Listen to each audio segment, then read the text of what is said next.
Welcome everybody to our Disruptor Forum today on the accelerating pathways for progression for women. My name's Elaine Hunt. I'm the Global Head of Talent Development and Culture here at Apex Group, and I'm also very proud to be the leader of our Women's Accelerator Network that we have as an internal program in Apex. I'm joined by a brilliant panel today. We have Lana Callahan from Apex Invest, who also runs our New York chapter of the Women's Accelerator Network, Faye Acosta, who's our Director for Business Development and UK Women's Accelerator Network host, and also Fiona Morgan, who is the Chief Purpose Officer at SailGP and adopter of Women's Accelerator as an internal programme through our sponsored partnership. I'm going to start us off today by quoting Reshma Saujani. She's the CEO founder of Mums First US and Girls Who Code.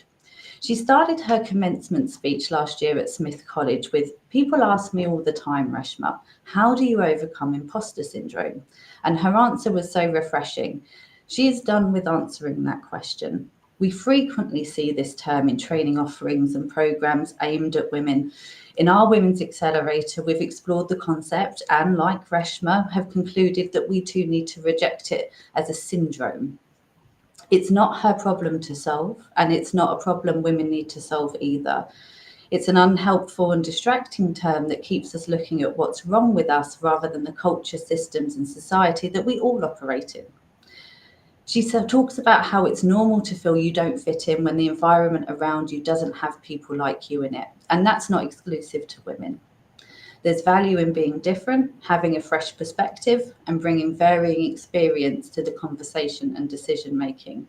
So our conversation today with this fantastic panel will move away from worrying about what's wrong and trying to be perfect and focus more on being brave. So that brings us to our first question, which I'll kick off with Faye. Faye, what are the real opportunities for change that we're seeing in 2024? I think today there's different challenges present to each generation. So I started work in the early 90s, and how I was spoken to is very different to nowadays, I feel. And it's really how we approach the small comments that are made to us along the way and how we deal with that. We are brought up very differently in the home, at school, in the workplace, and we have different expectations. And I think the opportunity is here, really how we bring up our children and the younger people to create as many choices for us, which creates personal freedom, financial freedom, and there lies the opportunity. So challenging some stereotypes, some language. Lana, I know that this has been a huge topic in your Women's Accelerator Network. Would you mind sharing some examples? Sure. In my Women's Accelerator Network, a lot of the women feel there's an opportunity for them that men in the male-dominated industry, the men are more aware. So they do have an opportunity to speak up more. However, they're noticing that when they are assertive, they feel they are labeled as aggressive. And so we've talked through a lot of strategies and ways we can improve the way that we communicate, because it seems to be very different. And so what's great about our Women's Accelerator Network is that we give a lot of advice on how to phrase things, when to jump into a conversation. And it's interesting because most of the women in our network who are C-level say that in group settings with board members, and if you're around a table and it's all men, that they wait until the end. They let everyone speak their piece, and then they come in with the bazooka at the end, which is their experience. And so they've found that in their experience, that's been a more successful approach. And so that's been really helpful, that we help each other in how to accelerate and have yourself be seen in a positive light. And so in those scenarios, instead of being assertive, you could have jumped in right away in the boardroom and said, "This is my opinion and this is why." But they find it's much more effective to wait until the end, let everyone, all the men, say their piece, and then they come in, and it seems to work really effectively for them. So that's one example. Yeah, fantastic. And I think, you know, as we kind of think about these challenges with language, and particularly in meeting settings as well, I think that tends to come up as a topic of conversation quite a lot.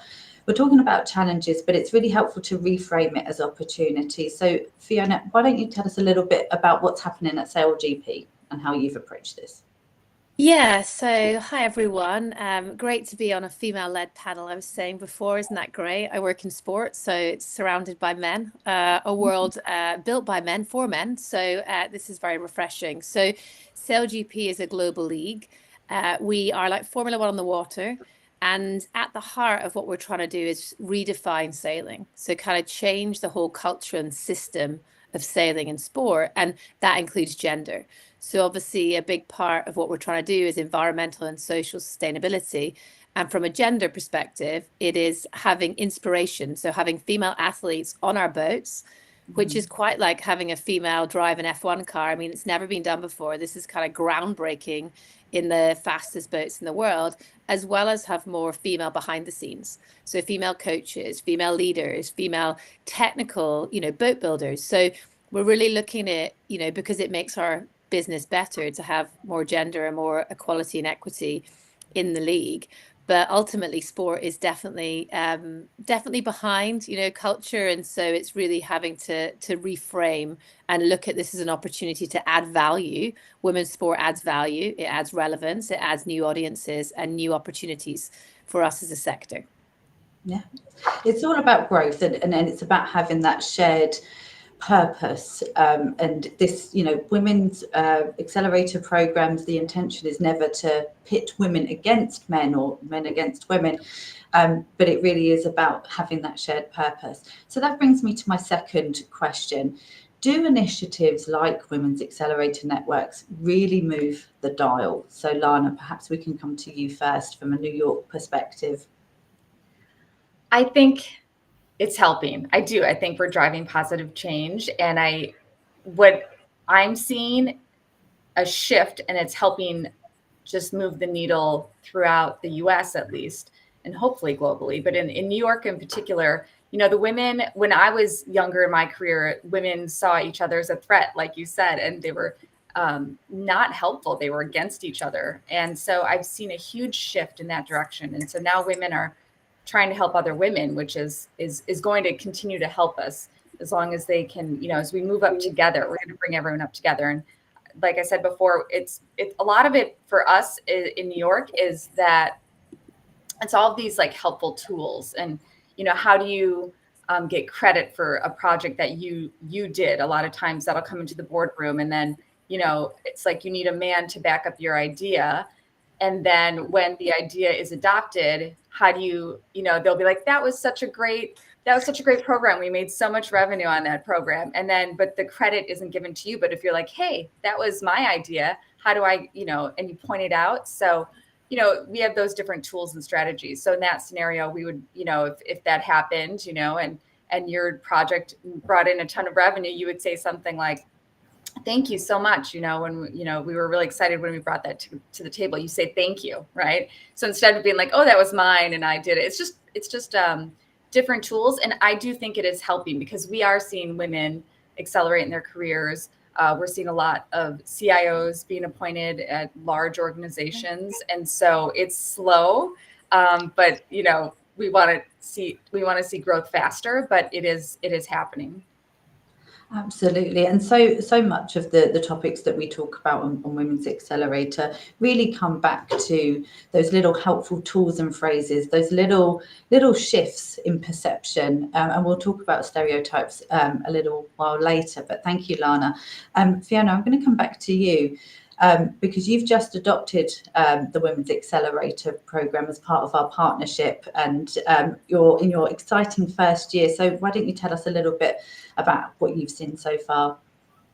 Yeah, so I agree. I think you need focus and ambition and kind of something structured to drive change, because we all work in fast-paced environment with lots of pressures. I mean, we're in a startup, we're only in season 4. So there's a lot going on, a lot of process that needs to happen. So unless you have these programs, it's really hard to drive change. So for me, it is really critical to have these programs to kind of galvanize the change across the business. It's been incredible to have this program, and I'd love to say it's the first ever leadership program at SailGP, and I'm so proud that it's focusing on gender, because that shows how seriously we take it and how important it is to our business growth to have really a focus on this. And what I've seen is we do it at elite level. So there's athletes involved, as well as obviously great talent within the business. And it's just been amazing to meet such a great network. I think they've all leaned into development. I think people have really made the time to make it work, because you have to lean in and kind of embrace the program. And the conversations I've had from athletes to people I didn't know in the organization has just been brilliant. And I think they all feel really privileged to be on it, and they really they love us investing in them and seeing the greatness in them, and it's given them confidence. I already see people on the program have different confidence. They are being braver in who they have as a mentor, how they talk, what they do. And again, we're a few months in, so it's kind of hard to see what we'll do in the long term, but I've been really impressed to date how it's been embraced by our business and the change I've seen. Fantastic. I'm going to come to Faye next. So Faye, you are not only the coordinator leader for the UK chapter of the Women's Accelerator Network, but you're also a participant on our internal programme as well. So I'd love to hear your perspectives. So pretty much the same comments as Lana and Fee. With, yes, it does move the dial, but it is a very slow movement. And each of us really has to have the focus and make the effort and concentrate on our probably our own objectives, really, what's personal to you. So something that I'm passionate about is women returning to the workplace after taking some time out, either they've had sickness or they've had children or looking after an elderly relative, but to ensure that women are back into the workplace in the roles that they should be in, to have promotional prospects, and pay that is relative to them returning to that role at that time, and not to go back into badly paid part-time positions that you feel you have to take because you're juggling home life or something else. So really, to be supported by everybody in the workplace, that that we return, because we haven't just learned, we've not just lost our expertise and experience and knowledge in those years that we took out. So that's hugely important, and we just keep pushing on. Exactly, it doesn't leave you. Yes, actually, Faye, have you found, one thing interesting just internally is I also try to help I think something that's going to help drive positive change in the future for women is I really try hard to help the younger, to mentor the younger women in the organization, and, the recent college grads, things like that. And it's not so much that I, of course I want to transfer knowledge and all these skills and things like that, but it's more that they just need someone to talk to run things by.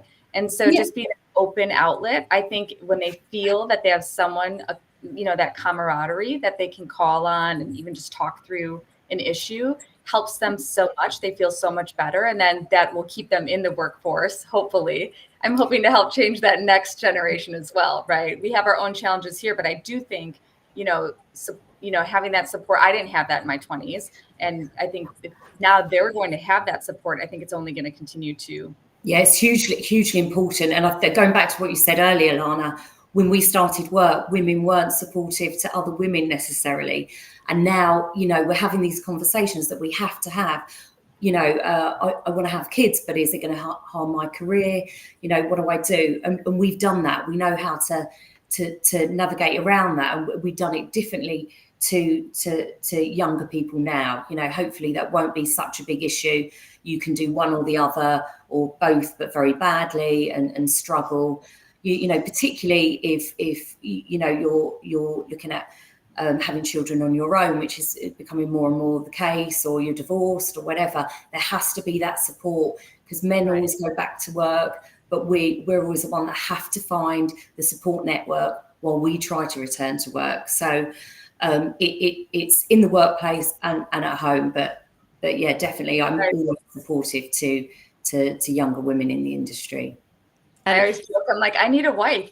Yeah, I think I need one. Yeah, more efficient. Dinner. Yeah. Where's the laundry? You know, it's things like that. Yeah, they think differently. And I was going to say one thing that I try to do, like you said, is like I never had this, you know, in my career, especially in sport. I mean, there's hardly any female CEOs even now to look up to, but I try to be very open in the way that I work. So I put picking up the kids. I'm on half term at the moment, juggling. So I put it in my diary because a lot of the staff say that, like you said, they need to come back to work, but no, it's okay to go to sports day and you can still be really good at your job and you can still be confident and not feel like you have to hide it or that it makes you less valuable to sell GP or any business. So really kind of showing the behaviors and what it is okay to do to be a working mom and you can still be effective. I think that's a big part. You'll see my calendar, it's got like everything in there and all my team laugh. They're like, oh, my daughter's at a carrot cake camp today. They're all laughing, you know, but I put it in my diary to show that that is part of my life and I can still be efficient and effective at work. And I'm also dealing with that and that's okay. You know, seeing it to understand it. Totally agree. It used to be before COVID that, you know, we had to try and hide that we were, you know, going to sports day or doing a drop off here or doing this. But then, you know, our male colleagues are like, yeah, I'm just doing the school run. I'm doing this, I'm doing that. And actually it does come from the top. You need to be able to show, you know, your colleagues that, yes, this is what I'm doing. This is what I'm doing. Mm-hmm. You know, it's important at saying I am taking some annual leave. You know, that's important for everyone as well. It's but I think that has sort of opened it up. Definitely. You know, it's remembering that we're not two people. There's not work us and home us. We are one person. And so I really like, you know, your illustrated diary there, Fiona. This is life. This is the one person that's doing all of this. There's a fantastic article by Harvard Business Review called Stop Telling Women They Can Have It All. And it's not because women can't have it all, but actually maybe we don't want it all. You know, we need to be able to choose in exactly the same ways that you've given the examples there. Sometimes, you know, work is going to be accelerated. Sometimes home life needs to take priorities, but we are one person. It's really interesting to hear you talk about some of these gradual changes, and I completely agree. It should be a gradual change as well. Sudden shock, you know, it's not about kind of flicking a switch and everything being perfect, because this is a really crucial topic around equity. And it's not just kind of, right, let's make everything equal. This is about equity. There's a reason we use the word accelerator. I'm happy to share that, you know, in terms of gradual change at Apex, we've seen year on year. So we started our Women's Accelerator program in 2022. Year-on-year increase of women in senior management positions. And on average, about 70% of our Women's Accelerator members make either an upwards move, which is that kind of traditional career ladder move, but actually quite a lot make lateral moves, really interesting lateral moves, because they have that confidence and to articulate what those transferable skills are within the workplace. And I think, you know, all of the examples we've heard so far really add to that. But it's not just about metrics. We're going to delve deeper into the benefits of diversity at leadership levels. And again, perhaps some of the stereotypes that might come into play here as well. So our next question is about what are the qualities and skill sets that you've seen women bring to leadership roles? Faye, I'm going to come to you because it's a big topic for your network at the moment. Yeah, it is, and I'll plug that in a minute if that's okay, Elaine. But it's really not to hide our great qualities, because and all women, you know, all genders have different qualities. But you know, for example, a great leadership skill is having empathy, being able to listen, and then respond to that scenario with a solution. I think we're really good at multitasking and doing lots of things at the same time and actually providing solutions, but we're not actually seen that way. Or if you have empathy or warmth, you're not seen as being an effective leader, which is completely untrue. And it's just really to break that down. And in our, we've got our Women's Accelerator program event, we've got a really great coach coming in. She coaches actors and works across most of the Hollywood films. And it covers lots of things, but one of the coaching sessions is about you can bring warmth and approachability, and you can be a really great leader as well. So that's something that's important. Yeah, empathy is not a dirty word in leadership. And so Fiona, I'm going to come to you because you've got a perspective on this around, kind of where empathy has really played a greater role at your board level.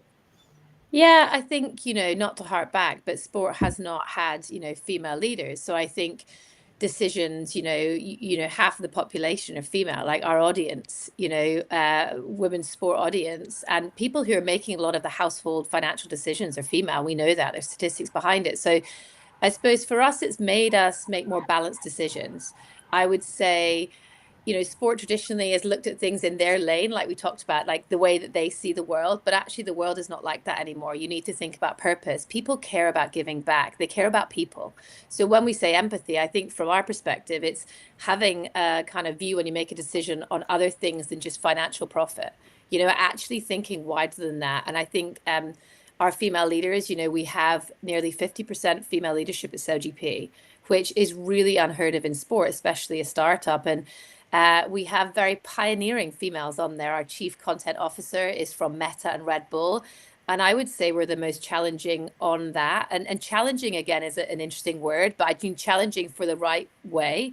And we're the ones asking the more, I suppose, direct questions, and the more questions not just about money, because actually reputation has a value, human capital has a value. And so it's actually looking at things a bit differently, and it's made us consider our decisions a lot wider.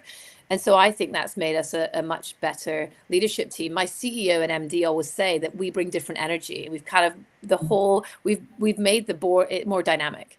So we've kind of made it less like we make a decision, you just do it. It's actually a discussion. It's a more informed decision making. It's looking at data differently and having different examples. So for us, definitely beginning of the journey, but we've definitely seen it's a benefit. And the boat as well. I mean, we'll come on to talk about, RF50, which the whole idea is men and women together make our boat faster and make our sport better. Absolutely. Lana, do you want to jump in there? Sure. So I think on the skill side and the qualities, what I've noticed is that women in these leadership roles, for number one, they're a lot more aware and they're more prepared. And so that creates a better team environment. And I think they're a lot calmer. They try very hard to react less in these work situations.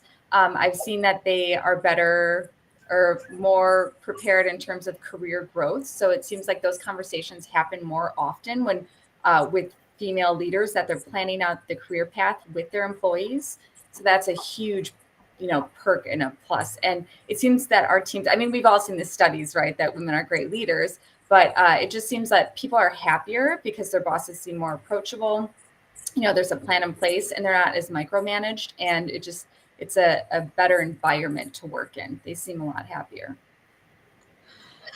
Yeah, we definitely see, kind of whether it's gender-based or any kind of background, really, when it comes to leadership and avoiding things like groupthink. We've always done it this way. This is the standard way we do this, and bringing in innovation, just cognitive diversity. And you only really get that with a mix of people across a board or a management group having that discussion. So that's fantastic to hear about those different discussions. Any other cultural shifts or anything that's surprising you in your historically male-dominated industries that you've seen? Lana, I'll come back to you if that's okay. Sure. I've seen the difference in women helping other women. That's huge. And I've seen that a lot of men are more open now.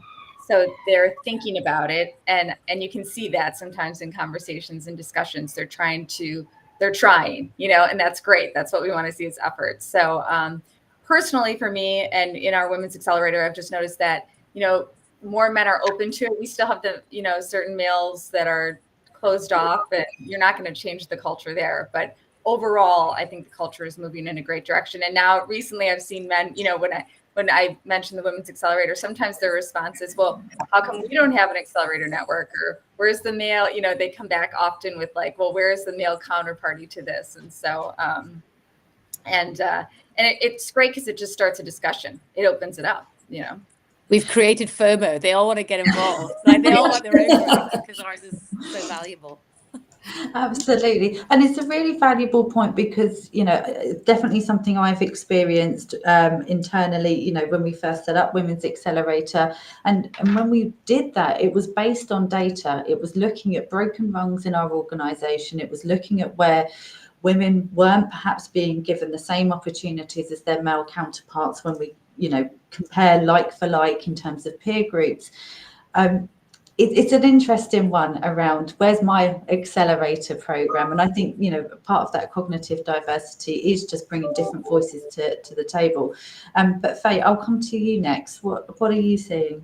Yeah, following on from what Lana said, really, I think it's the cultural shift is the openness and education, really being open to being educated.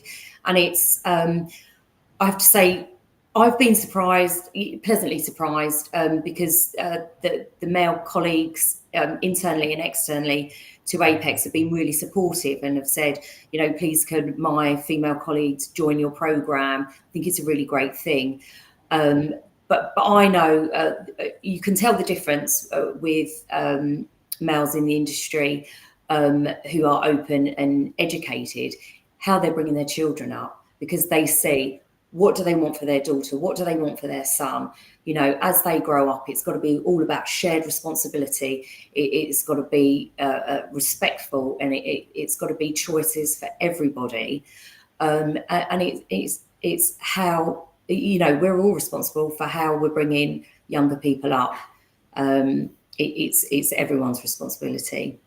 Absolutely. And, I don't think we've used the word specifically yet, but essentially we're talking about allyship. There's a great comment that somebody's added around that we're all in a position to challenge myth perceptions. And part of that allyship is not just how men and women interact, but also how men interact with other men when they see perhaps, challenging language or language that's maybe a little bit archaic, maybe, that assumption that the woman will take the notes in that meeting, for example. Having allies, men, women together to help challenge some of that when we see it crop up is hugely important. Fiona, I'm going to come to you because you're going to talk a little bit about kind of your career history in terms of your sponsors through that, and that's kind of allyship before we even knew the word allyship, I think. Yeah, I think, back to that, I've never had a female, mentor or sponsor in my career, which is pretty amazing, again, that I haven't found one, but I've had incredible male allies. But like you said at the time, I just thought they're great bosses, and they backed me and they sponsored me and they gave me opportunities, not because I'm a woman, because they believed in my skill set, because especially in sport, no athlete or no leader wants to be there because they're a woman. We want to just have the opportunity and a seat at the table and somebody opening the door for us that was kind of closed. So and I hate when women say they're lucky, actually. That's something I tell my athletes. You're not lucky. You work really hard and you make your opportunities. But I have been blessed, I would say, to have incredible mentors in my career. I am a little bit sad I've never had a female, mentor. Even today, I don't really have that. But I think in sport, obviously, I give back on a multiple of programs across women in sport. And I suppose I am the cohort of kind of more women leaders that people look up to us and say, we need you. I suppose my era, sound really old here, but my era of women in sport, we all say it's our responsibility to give back.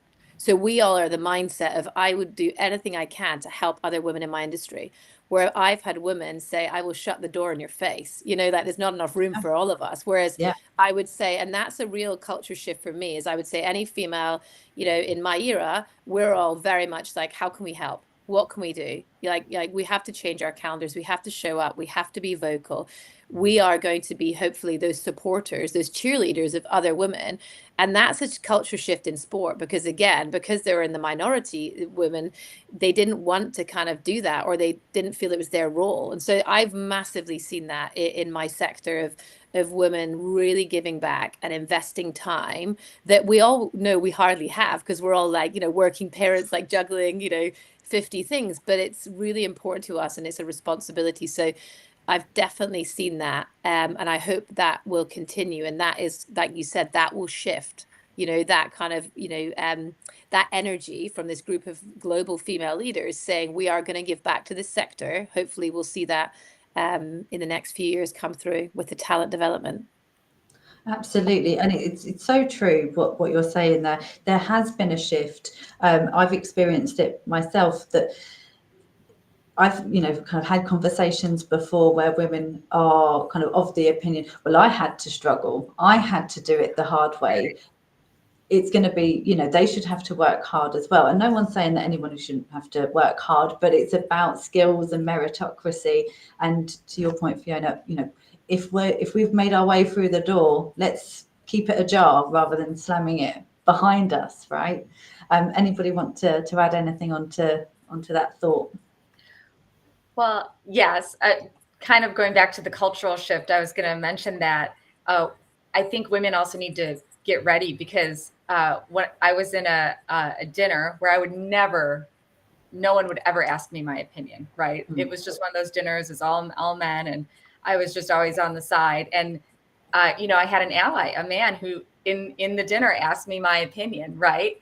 And I was so shocked to be called on, because I'd never been called on before. And I actually didn't know the answer, right? Because it was something that I did not study. And so it was a great learning experience for me, because next time I go into this dinner, right, I'm going to have all my geopolitics. I think it was very specific, like, what did I think of Taiwan? And, so it was, and after the dinner, I was like, wow, no one's ever called on me before. It was such a shift, right? Mm-hmm. And I was so grateful for it. And then I was like, I blew it, because I didn't have my answer ready. So now I'm more prepared. And I just think women need to start thinking about that, in those scenarios, like, how would I respond if someone called on me right now? Yeah. And it doesn't have to be the perfect answer. Very rarely, right. Don't have to worry about giving the perfect answer. We talked earlier about being brave, but like you say, Lana, be ready, because if you're going to be called on more, be ready to give that. And it doesn't have to be perfect, but you just have to be prepared to be a little bit braver with that. So yeah, it can be daunting. So let's think about the future, because we've talked a little bit about that. So what future do you imagine for our women in leadership? Fiona, I'm going to come back to you first. Well, I really hope there's we'll sit here and say so many female CEOs in sport or on the board. Isn't that incredible? And we'll have these figureheads that we can talk about and what they've done. I mean, we have some trailblazers, Billie Jean King, people who have done incredible things, but we need more of them across sport, because female leaders, we need to commercialize women's sport. We need more representation. So I think you will see that. I think you'll see people valuing women in sports leadership position, as well as women's sport as a real good commercial viable proposition. And like you said, I think we'll see lots of female talent being braver, because hopefully they've had sponsors and they have people that have really helped them with their wisdom and been behind them to give them more confidence. So I'm hoping you'll see more, female talent in sport really kind of jump up quickly and be confident and be brave. So that's really what I'm hoping. And from an athlete perspective, I mean, women's sport is growing, and any brand, like Apex, investing in SailGP because of gender, because you want to help us get female athletes on the boat. I really think that commercial proposition for women's sport and the opportunity to engage fans and younger audiences and be more relevant. Sport needs to be relevant to the world it lives in. And at the moment, it's not as relevant. So care about, inclusion, care about the environment. So that's where I see, but there is headroom, but I do see huge potential. And obviously women's football's leading the way, and other sports like SailGP hopefully will be breaking barriers, which people can see. And then whatever career they're in will say, there's a woman driving an F1 car. there's a woman driving the fastest boat in the world. Like, I can achieve anything. I really hope we give them that inspiration to kind of believe in themselves and kind of do whatever they want to. Yeah, and I think back to the Women's European Football Championship, and just the explosion of media publicity, and talking about commercial aspects, bums on seats when it comes to that revenue part about watching the sport, TV contracts, all of those things. Because if you can see it, then you can believe that you can do it too, and there's a real commercial aspect to that in that visualization. Lana, tell us a little bit about what you visualize. When I think of it and when I manifest this, I think of just literally being equal, where, men and women are just interacting in the same exact way. So, the men are respecting, asking, going to the women for their expertise. I still see that being passed up. I have extensive expertise in one product, and, a higher up male went to a lower level employee who had no experience in that and put them on a project. And I was like, I'm an expert in this, So that's what I would love to see. I would love to just see this gradual approach shifting. And then for men to, and a lot of them are, but to continue that, it's an opportunity, right? I mean, we have so much talent, we have so much expertise. Yeah. We can add a lot of value and help the organizations and create more revenue. So it's all positive, and I think we're moving in the right direction. And that's what I visualize when I see it. That's what I'm hoping for. Yeah, I like it. I'll buy into that vision, Lana. Faye, come to you. Well, I suppose a future where we don't have to have groups for women to see how we move forward. Yeah. We're equal. We don't have to talk about it. There's no gender issues there.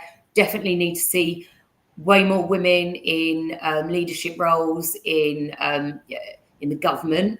They really need our help, and senior leadership roles in healthcare, because that affects our working life as well. We go through our 20s, 30s, 40s, 50s. Every decade we have something where healthcare doesn't help us as much as it should be. It's not spoken about because there's not enough women driving that forward. So for me, total equality. We don't have to talk about, if we want to have kids, does this affect our career? I want to do this. Does this affect my career? It's responsibility is covered by all genders, and definitely need to close the gender pay gap. Absolutely. That systemic and societal change, issues like, I don't even want to call it issues really, but medical conditions like menopause. I was going to say that. Yeah, Fiona, please go ahead. It needs addressing. It's it definitely does. If men went through the same symptoms and it affected their career, if you look at the amount of women that leave work in their 50s due to menopause effects, it's shocking. And such a shame, because when you're in your 50s, you're in your prime at work, because you've got all this knowledge and experience. Absolutely. And that's why we need more women in healthcare dealing specifically with these things. Yeah, doing the research. Absolutely. Yeah, I was going to say, I think the thing is, you need the right policies and support, like you said, for women to thrive. So I think not having to talk about, we don't have a policy on menopause. I mean, we have published one of the first, I say, in our sector. And like you said, thinking about how do you give opportunities to females to be the best they can be at all levels? Because like you said, now female leaders who are in their menopause era are having to deal with that. Plus, we're saying give back, do everything else, show that they can be a badass female leader. So I think that support network, like you said, from equal pay, the right policies in place, maternity, menopause, everything, childcare, really creating an environment, because without that environment, it doesn't matter how good a leader you are, it's going to be hard for people to thrive. So really thinking about kind of the support that the business is going to give and the investment in development of female talent. Yeah, absolute structure is so important. I'm going to pick out a question from our audience now. So any one of the panel, feel free to pitch in. How do we deal with the backlash from men who genuinely believe that they are suffering from discrimination? So women-led initiatives are in place. How do we deal with that? Who wants to just kick off? ask that question? Why do they feel discriminated against? It's why. How and why are they seeing it differently now? Historically, it's been the other way around. Purposely, we're not allowed into certain clubs. When I started in 1991, there was a club I wasn't allowed in. It was men only, but that was fine. Yeah. Had to wear a skirt to work, but that was never questioned. I've been locked out of boardrooms in many sport meetings, don't worry. So why now? We're doing something for women. It's not against men. I think it's just they feel that way. But just to find out, why do they feel that way? Because we do listen. Yeah, I mean, ours is based on data. Like I said, in sport, like women haven't had the opportunities. No one can argue with that. There's years where there was no open recruitment, there was no opportunities. So like, for me, it's like I go back to data and I say, we're not, like you said, we believe in all talent, but we know that there has been an experience gap and we haven't been able to have equity in sport. So we need to drive and accelerate that development to make our sport better, because we know that it makes the product better because women fans are listening. And so like I always bake it in data, like you said. Otherwise I think people get emotional, they feel, but it's not based on actual data. So yeah, it is. I get that question a lot as well within the sports space. And what I specifically do in that scenario is I just completely ignore that comment or that person. They're not your ally. They're not going to help you. And I found that no matter what I say or what I do, it's not going to change their mind. So they're looking for an argument. Yep. And so I don't engage in that. I just completely ignore them. I focus on the people who are supportive, who are helpful, and I don't respond at all. And I think that that's keeping cool, keeping calm, right? Yeah, there's nothing good will come of that conversation. You're not going to get them to see your point. Or historically, in my experience, I just don't address it. I'm like, next, Yeah, you got to go where the energy is needed, right? And where you're going to add value. And a cyclical argument is nobody wants to be in that, right? Nobody's got time for that. There's another comment in here that I really like. So they're referencing Barbie, and actually the Barbie film was incredible. We made it part of the Women's Accelerator program last year, and the activity we ended up doing was looking at that monologue that the character Gloria says. So and true. Women in our program made their own monologues, and that was the fantastic part of that envisaging the future. There was beautiful sentiment in there. So thank you for bringing up Barbie. Did that have an effect on any of our panel when Barbie the movie came out? Yeah, I loved it. I mean, I took my daughter and I thought it was so funny, and it actually sparked some it brought up things that it's so normal. I don't even think about them, right? And so I'm so used to things being a certain way, and so I loved it. I just thought it was great, and it made me think. And then it was like, what can I do? How can I drive positive change here? How can we move the needle? And she's right. That's how I felt. I felt validated and empowered. Yeah, I took my son. I suppose I have twins, and they were at 7 at the time, so I took both of them to see it. It was definitely not what I expected, but like you said, what I thought was good is it was a conversation. I definitely took my son to see it, and he enjoyed it too, and asked a lot of questions. I think it provoked questions, which is really good, like you said. And I mean, obviously, growing up with Barbie and seeing the empowerment and what Barbie can do from a brand perspective to showcase the value and female empowerment was really good. And I look like I'm in pink for Barbie today. I didn't even realize. No, I love it. It's reclaiming that color as well, and reclaiming that kind of feminine energy. And it's not something we should be embarrassed about. About being emotional, but and on that, it's quite interesting because I have like a lot of women who I work with who work on TV, or female presenters or journalists, and we always used to debate like we all should wear black and like nothing low cut and everything, and I've been a big believer, and I will say to my team, like, be authentic you. Like, I will turn up in a pink blazer to a male meeting and I don't care, because I will show them by my value and by my, my substance. So I do think back in the day, maybe in sport, like women felt they had to conform and not be themselves. And I think what Barbie showed is we can be us, our authentic self, wear what we want, as long as we've got the substance and credibility and we show up and we deliver. And I think that's really important, because people judge you so much still by how you look and how you wear, especially as a female, like is at leadership. And I've had board meetings where people talk about, like, look at Fiona's outfit today, or let's look at her trousers. I'm like, let's not. I don't talk about your trousers. Like, but I'm going to keep doing that, because I can show women in sport or my organization, wear what you want, be what you want, and you can still deliver and be respected. Absolutely, and I think that's such a positive message to wrap up our conversation today, as we're out of time. If anybody does want to add any more comments, or you want to find out some more about our Women's Accelerator networks that happen in the UK or New York, there's information in the comment section for you to take away. And please do keep having this discussion. There's probably loads that we didn't cover, and hopefully we can come back and do this all again. But I'd like to thank my panel for today. So we've got Lana, Faye and Fiona. It's been fantastic talking to you. Thank you everyone for joining in on the comments, and have a great day. Bye. Thanks everyone.